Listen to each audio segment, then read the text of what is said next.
Almost every hunter-gatherer society on Earth vanished the same way, swallowed by farmers, herders, or empires. One small tribe by a lake in East Africa never did. Today, they still hunt with poison arrows and speak a language with no relatives on Earth. This is how they survived everyone who tried to stop them. To understand how that's even possible, you have to go back further than almost any other story like this can go, because the ground the Hadza live on might be the oldest continuously inhabited human landscape on the entire planet. Their territory sits inside the Great Rift Valley, on the shores of Tanzania's Lake Eyasi, a short walk from Olduvai Gorge, where some of the oldest hominid fossils ever found were pulled out of the earth, remains well over 1 million years old. Not far from there is Lake Eyasi, where footprints left by ancient hominids were preserved in volcanic ash for 3.5 million years and are still visible today. This entire stretch of land is sometimes called the cradle of mankind, and for the Hadza, that's not a poetic exaggeration. It might be literal. When geneticists finally got around to sequencing Hadza DNA, what they found stopped a lot of researchers in their tracks. Their lineage appears to branch off from the rest of the human family tree extraordinarily early, with estimates ranging from 50,000 to possibly over 100,000 years ago. Scientists still argue over the exact number, but almost none of them argue with the conclusion underneath it. The Hadza are not a recent offshoot of some larger African population. They may be one of the oldest continuously existing human populations anywhere on Earth, a living thread running almost all the way back to the root of our species. And that fact alone raises a question that takes the rest of this video to even begin answering. If this group has been here, more or less unbroken, for that long, what on earth did they have to survive to still be standing today? Part of the answer is hiding in the way they actually speak, and for over half a century, it completely fooled the scientists studying it. The Hadza language uses sharp clicking consonants, and the moment outsiders heard it, the assumption was automatic. Click languages are rare. The famous click-speaking peoples of southern Africa, the San and other Khoisan groups, live thousands of kilometers away. But surely researchers thought, these two traditions had to share a common ancestor somewhere far back in time. It seemed too obvious to question. Then linguists actually sat down and picked the language apart, sound by sound, rule by rule. And the deeper they dug, the stranger the picture became. Beyond the clicks themselves, Hazane shares almost nothing with Khoisan languages. Different grammar, different structure, different everything. Genetic studies backed this up. The Hadza and the southern Khoisan peoples turned out to be only distantly related at best, and the two click traditions appear to have developed completely independently of each other, separated by a continent's worth of distance and tens of thousands of years of separate history, which means the Hadza didn't borrow this language from anyone.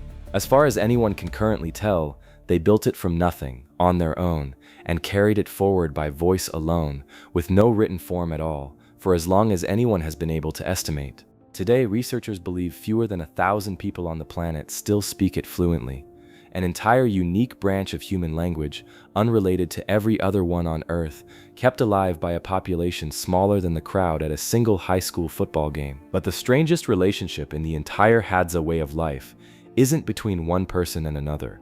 It's between a man and a bird most people have never heard of. Hadza honey hunters have what scientists call a mutualistic partnership with a small wild bird known as the greater honeyguide. The bird can sense a beehive long before any human could find one, but it can't break into the hive on its own, so it does something almost unbelievable. It flies ahead of the hunter, calling out in a specific pattern, leading him directly to the hive, sometimes guiding him for considerable distances through dense bush. Once the Hadza break the hive open and take the honey, they deliberately leave the wax and the larvae behind, exactly what the bird wants in return. Neither species trained the other to do this. It appears to be an instinct passed down on both sides, bird generation to bird generation, hunter generation to hunter generation, for what may be thousands of years. It's one of the only documented partnerships of its kind between humans and a wild animal anywhere on Earth, and it's still happening right now, today, in the same bush their ancestors walked through. So you have an ancient lineage, a language built from scratch, and a working alliance with a wild bird. None of that explains how they actually survived what was coming. For most of their existence, the Hadza lived in small, loosely organized bands of 20 to 30 people, moving with the seasons, with no chiefs in the way most of the world understands that word. Decisions were made through discussion, not command. Status came from skill and generosity, not bloodline. The most respected man in camp was typically just the best hunter, and even he held no real authority over anyone else. And because they never built permanent structures, never planted fixed fields, never stored grain that could be seized or burned, they simply had nothing for an outside power to take hostage. This is the first piece of the puzzle. You cannot conquer what refuses to stay still long enough to be conquered. But that theory was about to be tested, for the first time in a very long time, by a wave of newcomers who had no intention of leaving. Roughly 2,000 years ago, the entire region around the Hadza was reorganized by two massive migrations happening almost at once. Bantu-speaking farmers swept across most of the continent from the west, bringing ironworking and intensive agriculture, and absorbed nearly every small hunting population they crossed paths with. At nearly the same moment, Nilotic and Cushitic pastoralist groups, the ancestors of peoples like the Maasai, Datoga, and Arakwa, pushed into East Africa from the north. According to oral tradition recorded by anthropologists, the Datoga and Arakwa were themselves driven south out of land that would later belong to the Maasai, and in turn began crowding into the edges of Hadza country, hungry for grazing land and water. This is almost exactly the same pressure that quietly erased hundreds of other hunter-gatherer societies across the continent. Farmers needed land cleared, herders needed pasture. One by one, foraging peoples were squeezed into smaller and smaller pockets until they simply dissolved into the populations around them. The Hadza refused to dissolve. Skirmishes broke out over water holes and over cattle that wandered into hunting grounds and were killed for food, something the Datoga understandably treated as theft. There are historical accounts of Hadza women being taken by Datoga raiders, and of neighboring Isanzu farmers occasionally seizing Hadza people for the regional slave trade that operated across parts of East Africa in earlier centuries. None of this was peaceful, and yet somehow, after centuries of pressure pushing in from every direction at once, the core of Hadza territory around Lake Eyasi held. The land survived, but the next threat that arrived wouldn't come with spears or cattle at all. It would come with paperwork, and it would almost succeed where 2,000 years of tribal pressure had failed. In 1928, a German colonial plantation appeared on the edge of Hadza territory, the first real permanent foreign foothold their land had ever seen, followed shortly by a handful of European settler families. Then the British colonial administration, having taken over the region after the First World War, made its first formal attempt to force the Hadza into farming in 1927, handing out houses and seed like a solution to a problem nobody had asked them to solve. It failed. They tried again in 1939. It failed again. Both times, the pattern was identical. Colonial officers offered everything the Hadza supposedly needed to become farmers, and both times the Hadza simply walked away from the houses the moment it suited them and disappeared back into the bush. Nobody in the British administration seemed to fully grasp what they were dealing with. They thought they were teaching a primitive people agriculture. They were actually running the opening test of a survival strategy that would defeat every single government that tried it for the next 70 years. After Tanzania won independence in the early 1960s, its own new government inherited the exact same assumption the British had, that what colonial administrators couldn't accomplish, a modern African state surely could. In 1965, the government built two entire settlements for the Hadza, at sites now known as Yada Chini and Monguli, complete with brick houses, piped water, schools, and medical clinics. This was the most serious resettlement effort attempted yet, and for a while it actually seemed to be working. A significant number of Hadza moved in. Then the cost of that decision became horrifyingly clear. Living in close permanent quarters, eating an unfamiliar and monotonous diet, exposed disease vulnerabilities that simply didn't exist when families lived spread thin across the bush. Illness tore through the crowded settlements, and a number of people, especially children, died from sicknesses that almost never reached them when they were scattered in small mobile groups. By the end of the 1970s, nearly everyone who had moved in had walked back out, abandoning the project entirely. Those same two villages, Yadachini and Monguli, aren't home to a single Hadza family today. They belong to Isanzu Irekwa and Datoga communities instead. The government tried again in 1990. It failed too.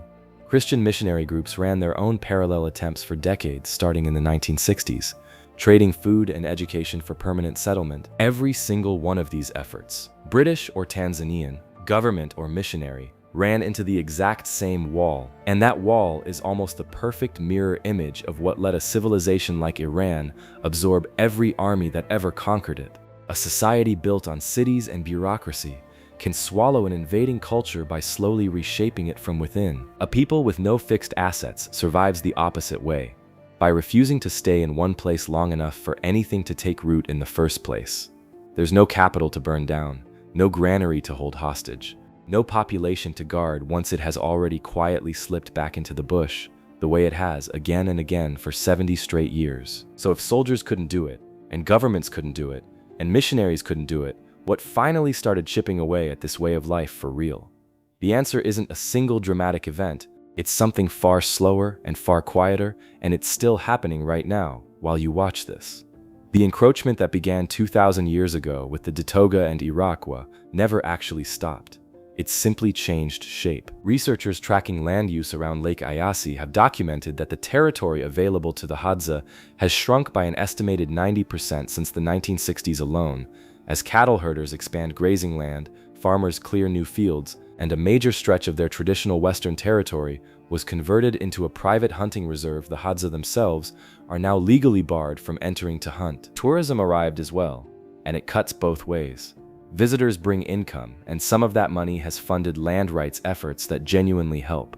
But it has also reshaped parts of the Hadza economy around performing a version of themselves for outsiders, and exposed a population that spent tens of thousands of years in relative isolation to a level of outside attention they had simply never experienced before. Today, most estimates put the total Hadza population somewhere between 1,000 and 1,300 people, and researchers studying the group believe only a few hundred of them still live the fully nomadic, hunting and gathering lifestyle the entire culture is known for. The rest exist in something in between, partly settled, partly traditional, caught in the gap between the world their ancestors built and the one steadily closing in around it. And just when it looked like total isolation had only ever cost the Hadza something, scientists studying them stumbled onto evidence that it may have quietly given them something extraordinary in return.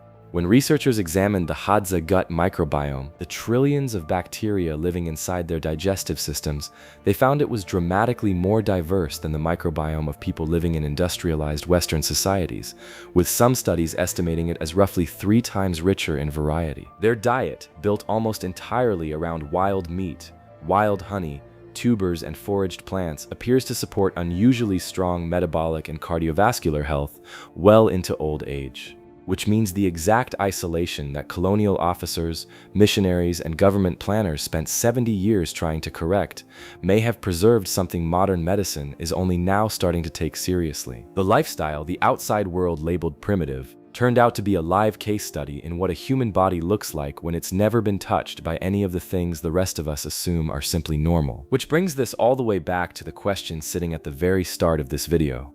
To the rest of the world, the Hadza have become something close to mythical, a living window into how every human once lived, untouched, ancient, almost too perfect to be real. That image isn't entirely wrong. Their language really does stand alone, with no relatives anywhere on Earth.